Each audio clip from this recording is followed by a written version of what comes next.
We'd now like to move on to looking at your value proposition. Now, value proposition of any business is critical.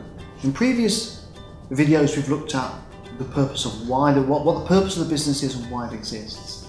Next aspect of going from that is to think about what is your value proposition you're offering to your customer. Now, we have a very useful tool to actually do that called the value proposition canvas. But essentially, first of all, a value proposition describes the benefits the consumer can expect from the bundle of your products and services. So the critical aspect of actually having a value proposition, you have to understand what the customer is seeking to achieve. And this can be actually summarized by this slide, which is very much saying you have a potential customer who has a person who has a need, has something that they want. You got your product, which is basically what your business sells. But collectively, if you meet their needs and actually add value, you're going to create this awesome person who goes away thinking, yes, I got exactly what I wanted.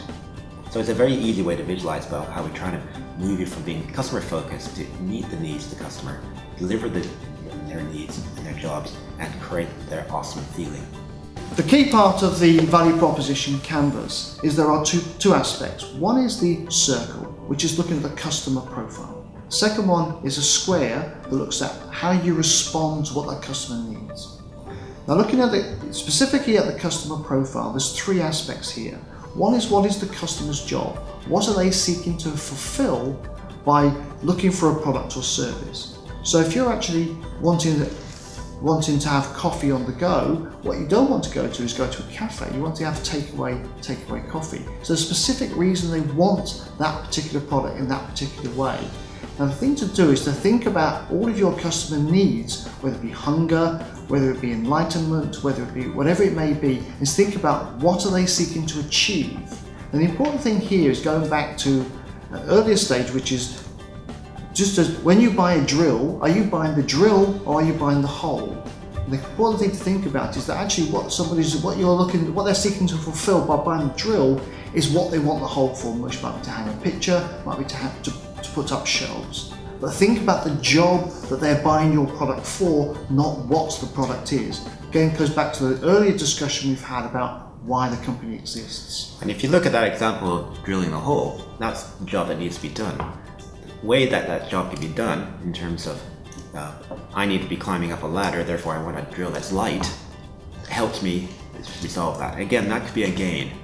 Or if it happens to be that the only drill I have, it has electric cable and I don't have a plug nearby, that becomes a pain.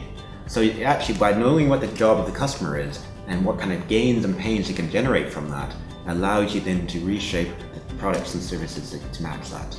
And the key thing there is just trying to think about it purely from the customer's perspective, not affecting it by what you currently do. Because once you understand the customer, actually then developing your product solution becomes relatively straightforward. Because you can then start to say, given what the gains the customer is looking for, how does my product create gains for them and relieve their pain? It allows you to fill the square side of the diagram in and the canvas in.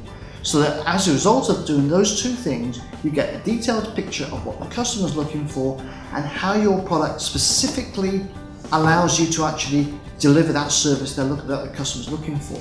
Now, if we look at Dell computers, what Michael Dell realized when he was a university student was that actually computers were far more expensive than all their constituent parts. And so what he identified was that I can do this cheaper and more effectively for my customer by actually building the parts up separately rather than going straight specifically to IBM to buy my computer.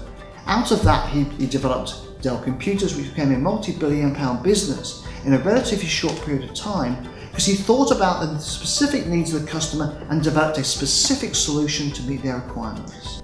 Okay, and it's picking up that example where, again, different types of groups of people have different needs. So those who are into gaming or doing filming would want high resolution or high speed video production side of things. Those who are just wanting to do business functions have different needs. And what Dell Computers allowed them to do is actually customize their product to meet those different market segments and allowed them to relieve pains and gains for different groups of people.